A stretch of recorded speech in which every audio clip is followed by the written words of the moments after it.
Sharma, and thanks a lot to Berjong and the team for offering such a wonderful conference. A lot of work.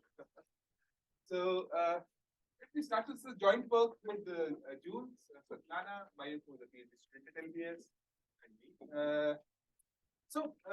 It's an age-old question. What drives business cycle? And there are two views to it. One is that it shocks to fundamentals, and the second view is it is shocks to sentiments. And the second part is that business cycles are driven by sentiments has attracted a lot of attention. And there is a lot of work which tries to look at how sentiments affects business cycles, as you can see. But many of these or other papers try to back out sentiment from the financial variable, like the credit quality or the credit spreads between the good quality credit and the bad quality credit. There are also papers which tries to identify sentiments using the structural models through VARs. Now there's a new trend which is a new literature trying to also look at the surveys to measure sentiment. But all the survey-based papers have this problem that they are very short-lived and they only you want to use the mic?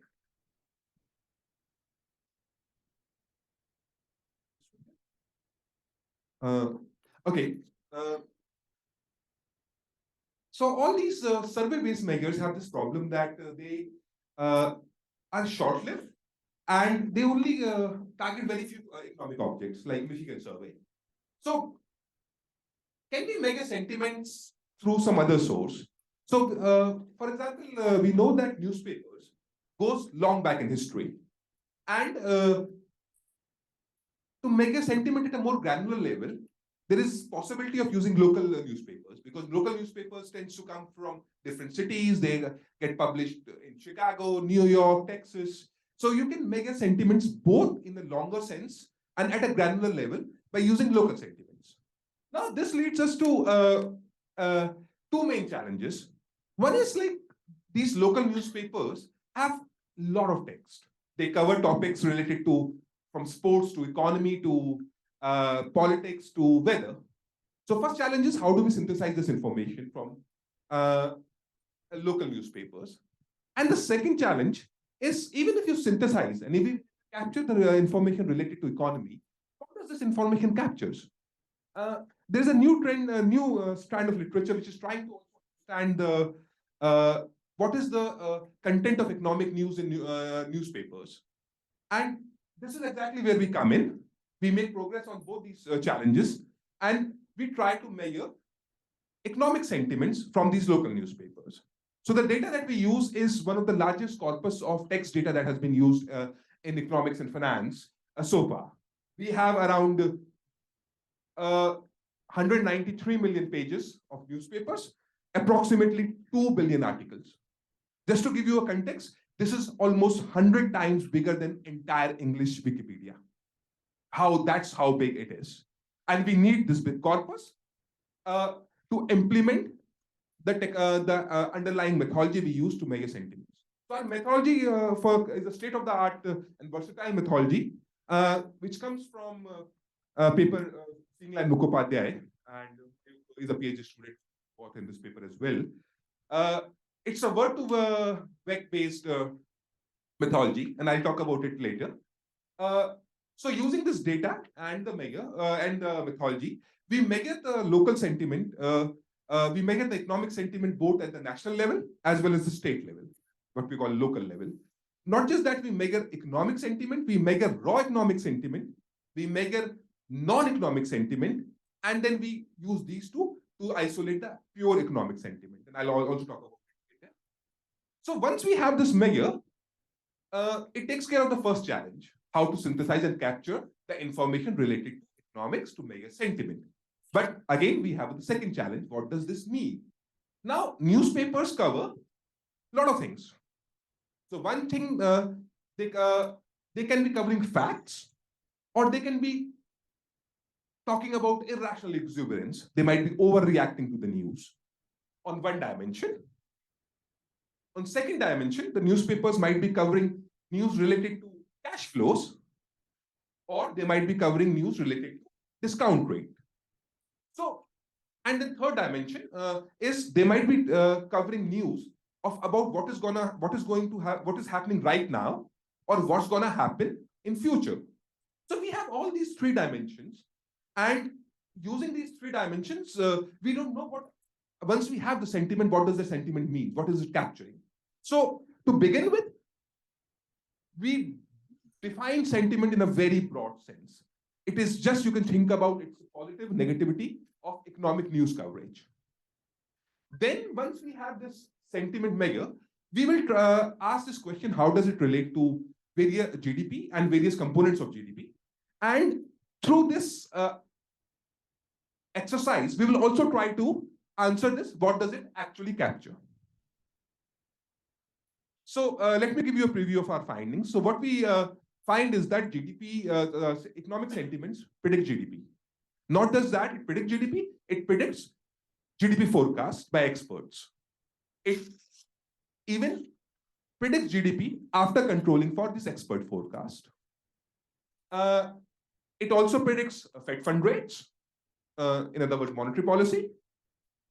At the state level, we find that there is a lot of heterogeneity in local sentiments, state level sentiments, and the local sentiments predict local GDP growth even after controlling for the national GDP and the local trends and the level of national GDP and national sentiments. And finally, we find that dispersion in GDP, dispersion in sentiments. So sentiments, dispersion across various states in sentiment negatively affects or negatively predicts the GDP growth. So here's the outline of the talk. First, I'll talk about how we measure the sentiment. Then I'll talk about how does it impact the national GDP and how does it correlates with various components of national GDP.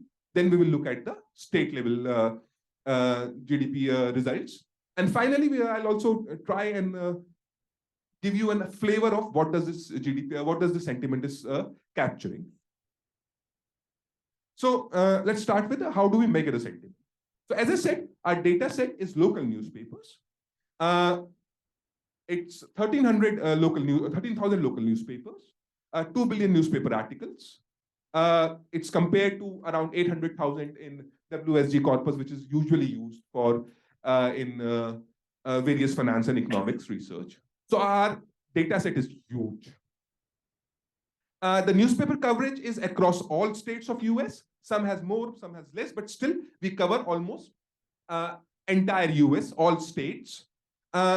We have around 170 years worth of history. In the very initial part, we have some less states, and but over the time, we managed to cover almost all 47 states. So what is the methodology we use? So most in any finance or econ paper to a large extent that uses text data to measure anything has 3 steps. First is you have to create a dictionary of the topic you are interested in. Like there are papers which looks at capturing political uncertainty using newspaper articles. So they have to come up with a dictionary of political uncertainty words. The second step is you have to identify the words which are positive or negatives regarding the underlying topic you are interested in. That is step number 2. And the final step is aggregating those sentiments at the document level or at the state level or at the national level. So we make progress on all these 3 steps. We have innovations in all these 3 steps that makes us do these things slightly better. And especially in our context, when I say so, the step 1. Generally, the dictionaries are handmade. You go to a book, you say the book covers the topic on, let's say, political uncertainty, and the words that comes in that book are assigned, are used to create a dictionary for political uncertainty. On the other hand, what we do is we use a word-to-vec methodology. What word-to-vec does is it converts each word into a vector. And by vector, what it does is look at the words which comes around that word. And using this, if we provide some seed words, let's say we just provide some very few seed words like economy, it will go and look for all the words which are associated with economy. and it will give us an output of that automatically. So what it does is we don't need to rely on any particular textbook, and it does not involve any manual intervention in terms of what are the words related to economy. The words which are related to economy might change over time. So it does not, it allows to capture that. The example of the context can be king plus woman minus maid is queen. That's what word2vec will able to do. So this is the word cloud of the most words which are mostly related with economy. And you can see inflation, recession, economic slowdown, consumer spending, downturns. So these are the words which are related with economy, and this is our dictionary. And to create this, all we had to do was provide some specific, very few seed words to the algorithm. Now the second part, positive and negative words. Again, this is usually done through manual like Lachlan and McDonald's dictionary. Here we again use a different approach, Hamilton et al., which is considered to be a gold standard in generating sentiment score. The benefit of this algorithm is, instead of providing just a binary positive negative, it gives us a score of how positive a word is or how negative a word is. And again, it does that through word associations. So here is the list of positive words. So you see, the most positive word we have is profitable, success, opportunity, profit, optimistic. These are all the most positive words we have. Then successfully, reassuring, optimism, hopeful. These are again positive words, but less positive words. So we are able to not just have positive and negative words, we can have more positive and less positive words. Similarly, this is the words we have for negative words, negative sentiments. Again, we have the whole range of those words. Now, in the step 3, we use another methodology which allows us to aggregate these words, occurrence of these words at a newspaper level or newspaper page level, or even further up at the state level or a county level. We do have a measure at county level as well. So as I said, there are a few advantages of our methodology. First of all, it's automated. It does not require any manual intervention. Second, it allows us to look at negations like good versus not good, because word2vec will identify this not good as a negative word. But usually, if you do it in a manual word counts kind of a manner, you can't do that. And then also, it will able to differentiate between good and excellent. So now, what do we find in terms of the measure? So this is what we find as a raw economic sentiment, starting from 1849 till 2019. Now you see we see some kind of a bit of a structural decline here. And that was worrisome for us. What we did was not just economic sentiment, we look at non-economic sentiment. Then also, we find this a structural decline.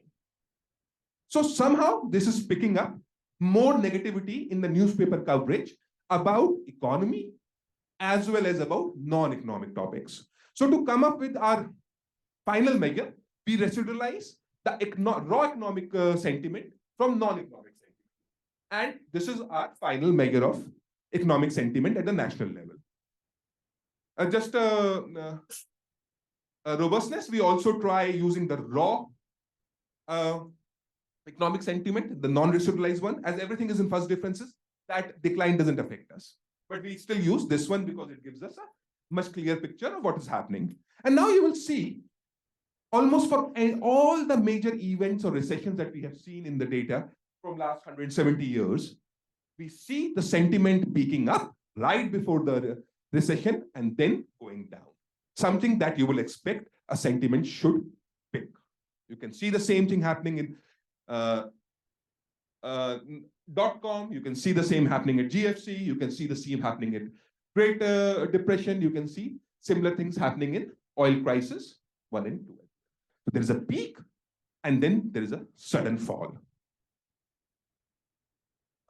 We validate our measure looking at what I mentioned was the shorter period survey measures like Michigan Consumer Survey, a very good correlation with Michigan survey. So this gives further validates our measure. Now let's look at how does our measure affects various components of GDP. So first, our measure predicts GDP growth at for T+1. We also find some long-term predictability going all the way to T-4. These are all quarterly results. Quarters or years? 4 quarters. So this is all quarterly data. We look at the medicine project, which gives us the GDP at an annual frequency for 167 years. And we again find predictability throughout that long period and sub periods as well. So the sentiment predicts GDP. That's the main takeaway from this. Second, we find that GDP predicts, sentiment predicts GDP forecast as well. So by GDP forecast, we mean expert forecast.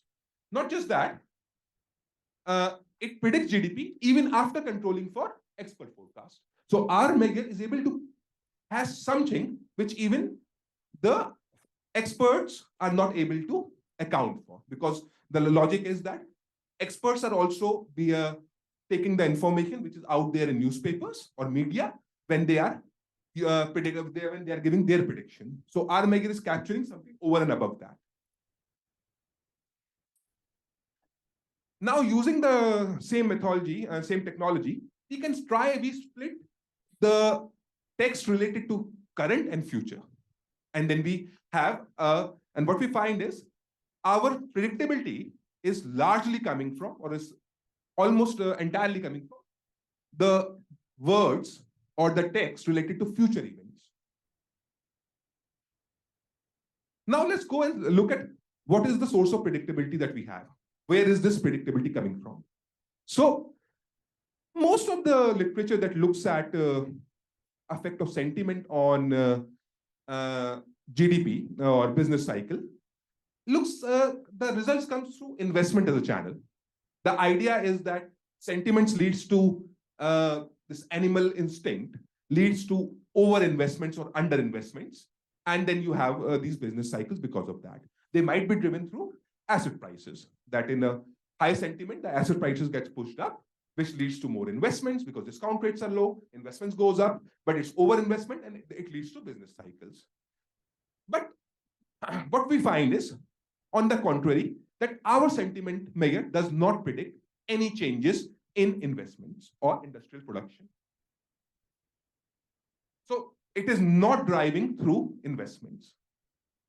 Then we look at what happens to employment and consumption. And we find that our sentiment predicts employment and consumptions. So it is not investment, but it is labor and consumption. Second, within consumption, we find it is driven by non-durables and services.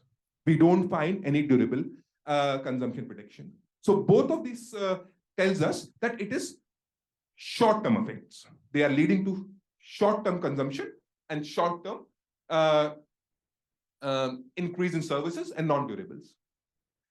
We look at how does it affect the monetary policy, and we do find it has predictability it has predictability for Fed fund rates. And the importance of sentiment is comparable to some other components like unemployment in that Taylor rule. So sentiment is as important as unemployment in the Taylor rule.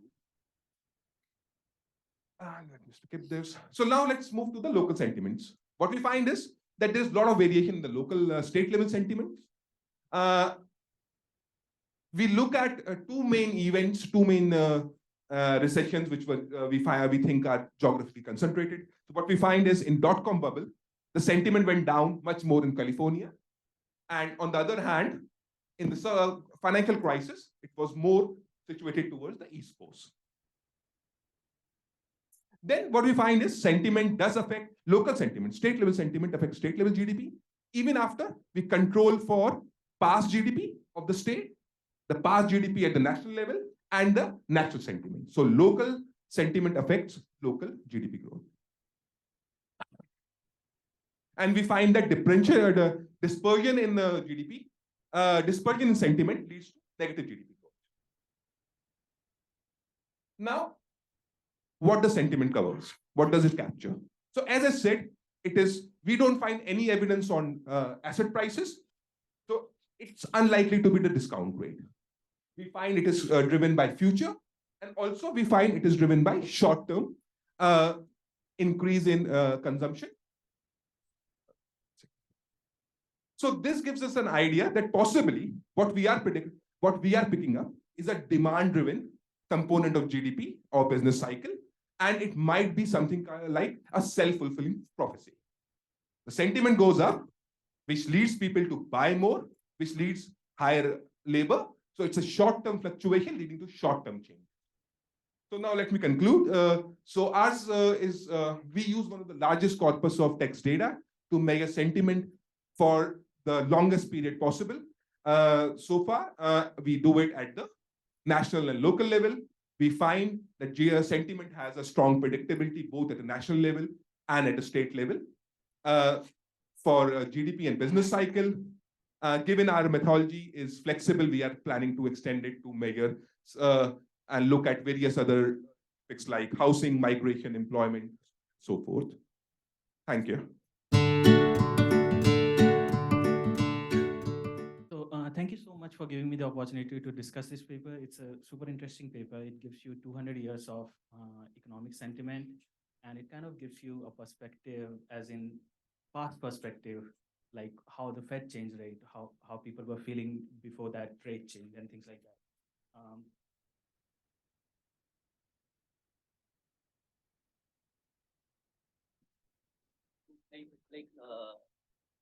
Oh, oh, thank you. So the paper in a nutshell would be they gather news articles across all US states from 1850 to 2009, and the paper and the places they use is called newsarchive.com. That's where they get like 184 million newspaper pages, and that covers like 13K local newspaper. And then they supplement that data with US Library of Congress Chronically America with 9 million more pages. So that's where they get the data, and the data work is really impressive. This is one of the largest data that I have seen in finance or economics. Next, what they do is they get the sentiment for each article, and I'll talk more about it in the next slide, and then they aggregate it yearly or quarterly. And then lastly, they predict GDP per capita growth and Fed funds rate. Their contribution would be to construct a 170-year-long measure of economic sentiment. That's super important because it kind of gives you a historical perspective of the things that has happened in the last 150 years. And I think they are able to at least increase any other method that I've seen by 100 years.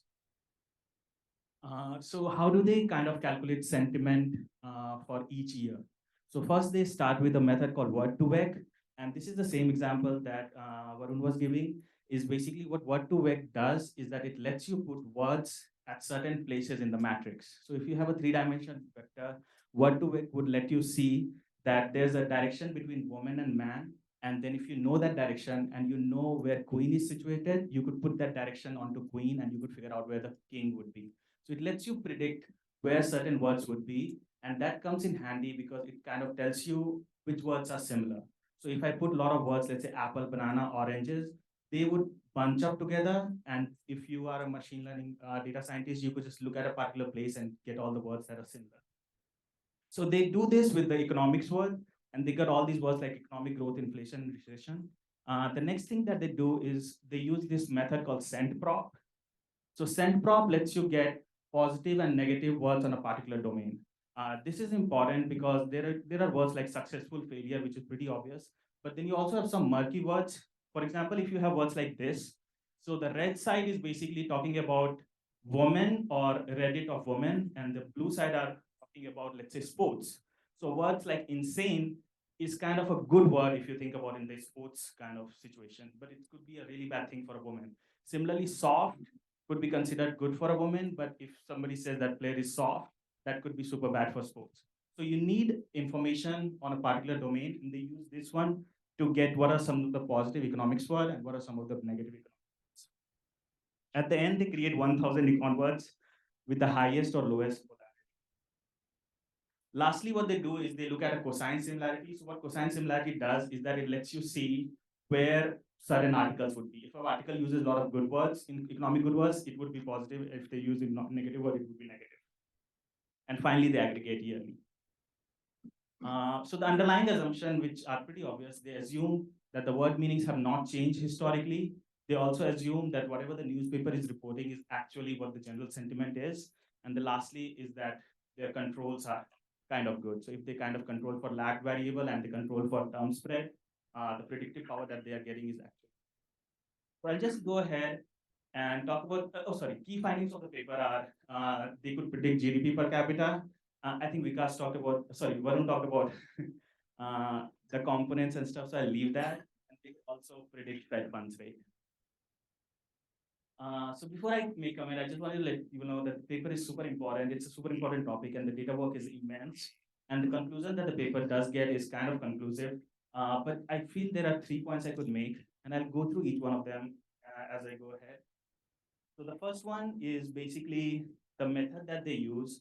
The method that they use is not state of the art. So a lot of people in this room would already know, but so for people who are uninitiated, the evolution of text analysis has been dictionary-based method where you just count number of words and figure out if the sentiment is negative or positive. Then there was this word embeddings, which started in 2000 and kind of was at the peak in, let's say, early 2010s.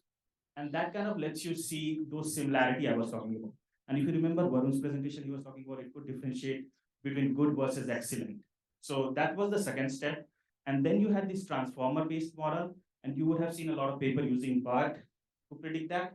And lately, there is this large language model like ChatGPT. So these are the evolution in text analysis. This paper falls somewhere here, which I feel is not the best method.